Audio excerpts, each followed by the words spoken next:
everybody, and welcome to this week's edition of Whiskey at Work. I am Mark Houston, along with Rob and Kelsey, and we're all together again at work drinking because it's not anywhere close to 5 o'clock. So we said, let's sit down and see what happens. Right? Been screwing around long I said if you sit down in front of your computer, you might be surprised at what could happen for the rest of the day. Well, the work would You'd get be done. amazed on what you could accomplish. But here we are. Here we are drinking, and it's, I kind of like doing these more on Monday. It gives me something to look forward to when the weekend, because, weekend is done and you had a good time and everything was fun, and then got to go to work, but then got to go to work and I get a drink at about 4 o'clock. That makes it fun. I worked all weekend. I'm tired. All I really want is a nap. Well, that was dumb. You shouldn't have done anything like that. What did you do all weekend, Kelsey? Did you work or did you do dumb things like me? My lifelong best friend came back to visit, and we went and dug through my parents' backyard for a time capsule we buried 15 years ago. Oh, what was in the time capsule? A floppy disk. Not even a DVD. And honest to God, like CD. one of the... It's a red floppy disk. Yeah, like a... The hard plastic one or the floppy one? No, it was a hard plastic one. The hard plastic one, okay. The 3.5 inch or whatever. Yeah. Oh, that's awesome. What was on it? Well, I did notice also that in my dad's handwriting, it said something about online savings account. At some point, Molly and I had just crossed that right out and overwrote it with some pictures from us that we thought were really important. That's awesome. So what else was in there? You had the floppy disk and then... wrote ourselves some letters. Oh, my God. I want to read the letters so bad. There's just nothing of significance in there. Oh, that's great. Well, I guess you win for the weekend. Welcome to 2005. That's perfect.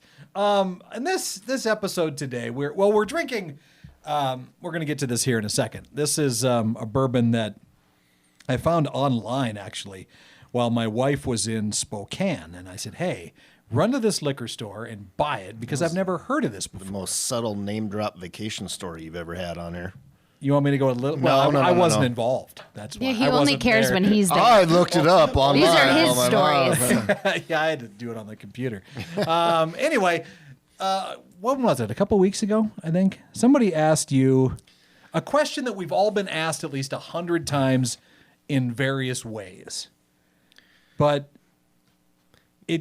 what was the question? Because it got us talking about this episode. Our camera guy, our esteemed James Russell, Russ, cornered me one morning before I had anything to drink and posed the question something like along the lines, if you were on a desert island and you could have any whiskey that you wanted and price didn't matter and the esteem of it didn't matter, but it was the only thing that you were going to be able to drink forever, like a genie's going to give you an endless glass of whiskey, what would it be? Oh, my goodness.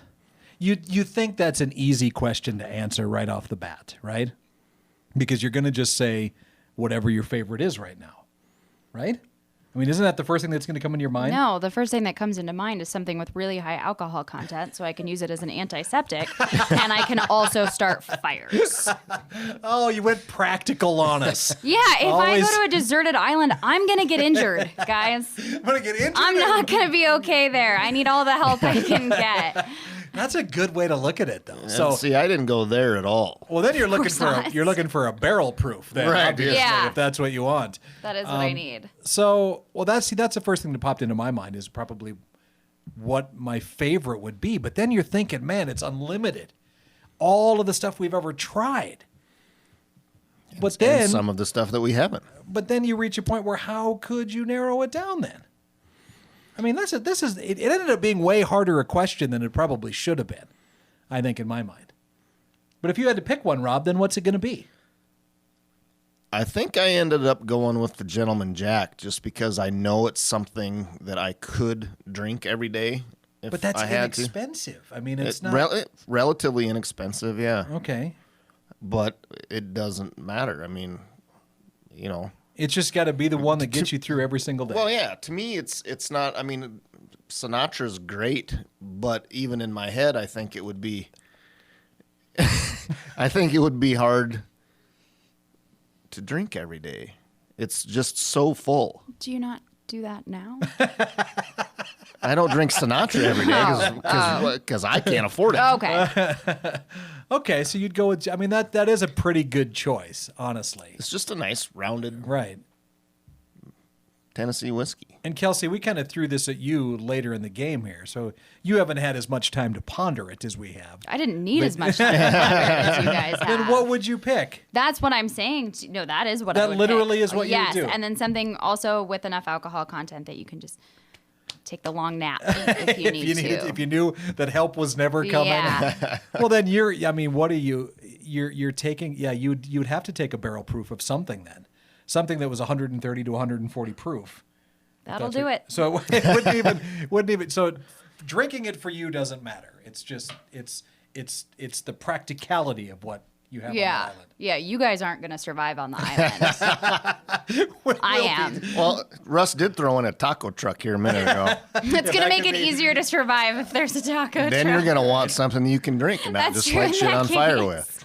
Well, that was. I mean, it was a hard question for me, but once you throw it out with money doesn't matter, endless supply, something I could drink every day. See, the first time we talked about this, I said it would probably be the Sinatra. But then I'm thinking, no, I want it to be something that, because Ron Sinatra Swanson thinks you should drink. No, shut up. Sinatra for me is something special.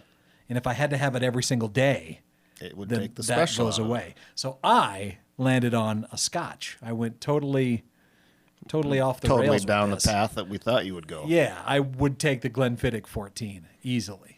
That'd have to be the one I picked. I You think said that easily? Seems Easily. like you've been really wrestling no, with this. easily Fritz doesn't now. seem like it's been an easy decision at all.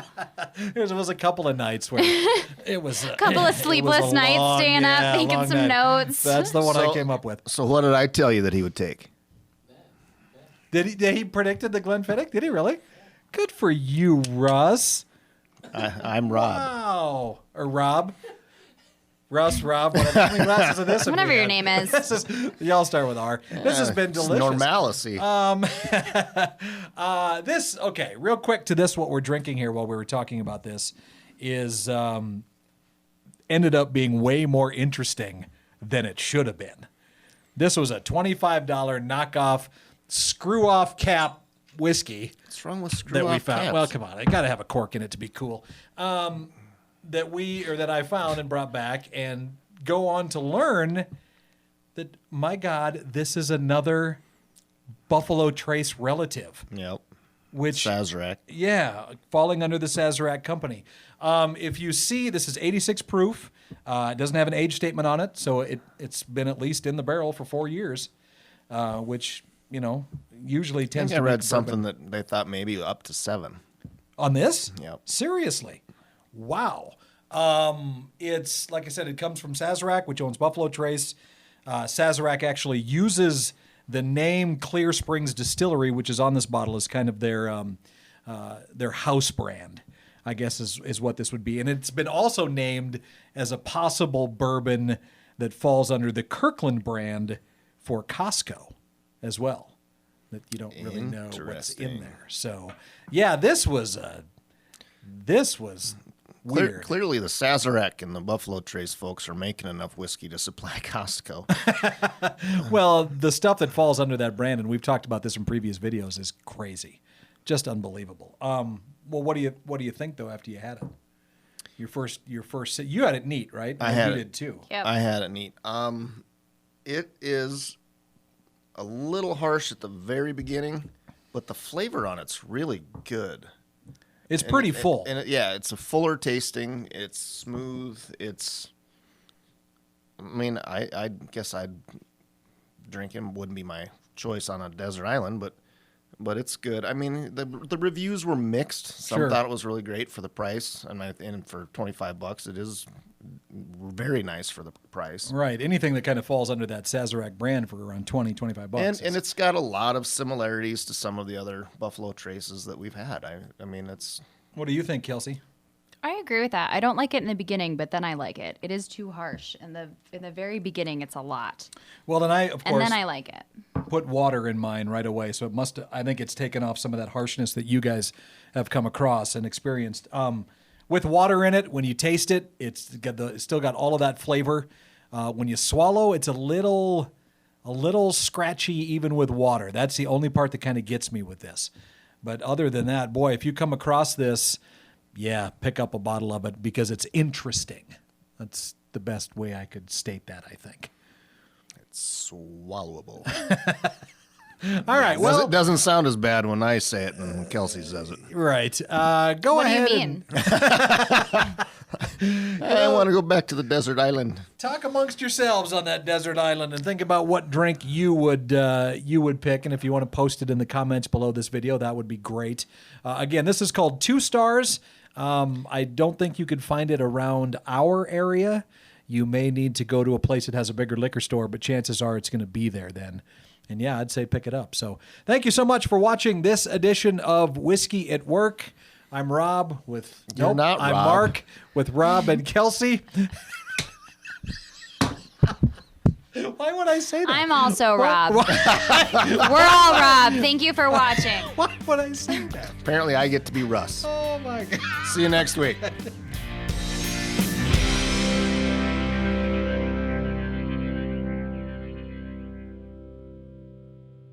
Come on, I got to have a cork in it to be cool.